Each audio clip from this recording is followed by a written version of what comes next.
నేను నా బెస్ట్ వాళ్ళని నేను ఎంత తపన పడినా కూడా అలాంటి క్యారెక్టర్స్ రాయకపోతే మనం చేయలేము. అది ప్లాట్ఫామ్ మీదకే రాదు అసలు. And thank you Mukesh for creating భాష్కర్న. అండ్ నేను అందరి గురించి కొంచెం మాట్లాడుతున్నాను. And my cameraman DOP Prasanna. మీరు చూసిన విజువల్స్ అన్ని ఇప్పటికి చాలా మంది నా దగ్గర మాట్లాడిన వాటిలో హైలైట్ పాయింట్స్లో డెఫినెట్గా డిఓపి వర్క్ ఉంది. అండ్ అది ఎవరు డినై చేయలేని ఒక విషయం. And Prasanna good job, great job. And music కూడా ఇంకొక హైలైట్ పాయింట్స్లో ఉంది. And Siddharth extraordinary work. ఎందుకంటే నా మూవీయే నేను ఇప్పటి వరకు చూడనట్టుగా నన్ను చూపించగలిగిన డిఓపి. అండ్ ఆ ఫీల్ అండ్ గుడ్ ఒకలాగా మ్యూజిక్ మీకు ఒక డ్రైవ్ బ్యాక్ చేస్తుంది.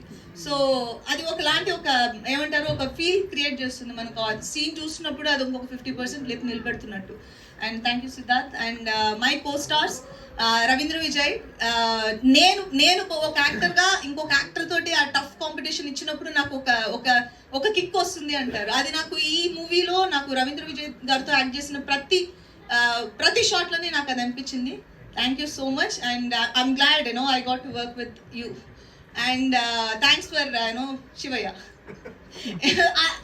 బికాస్ నాకు తెలిసి రవీంద్ర విజయ్ కాకుండా వేరెన్నో చేస్తే శివయ్య ఎంత బ్యూటిఫుల్గా ఉండేదని నాకు తెలియదు. అండ్ దర్శి చాలా బాగా చేశారు. అండ్ మీరు ఆల్రెడీ చూశారు. అండ్ నేను అందరికీ థ్యాంక్స్ చెప్పుకుంటూ వస్తున్నాను. మన వర్క్ గురించి మనం ఇంకొక డీటెయిల్ ఇంటర్వ్యూలో మాట్లాడదాం. అండ్ మా చైత్ర సిరి బ్యూటిఫుల్గా చేసింది, అందరినీ అట్రాక్ట్ చేస్తుంది. And my producer Prashanthi. And తన ఎఫర్ట్స్ అండ్ తన సపోర్ట్ ఈ షోకి ఇప్పుడు మీరు చూస్తున్న ఈ కంటెంట్ తీసుకురావడానికి చాలా ఎక్కువ ఉండింది. Thank you Prashanthi. And thanks to my channel, my OTT platform ZEE5. వాళ్ళు క్రియేట్ చేసిన దీన్ని ఇంతమందికి చూపించగలుగుతున్నాము అంటే because of the reach. And thank you so much ZEE5. And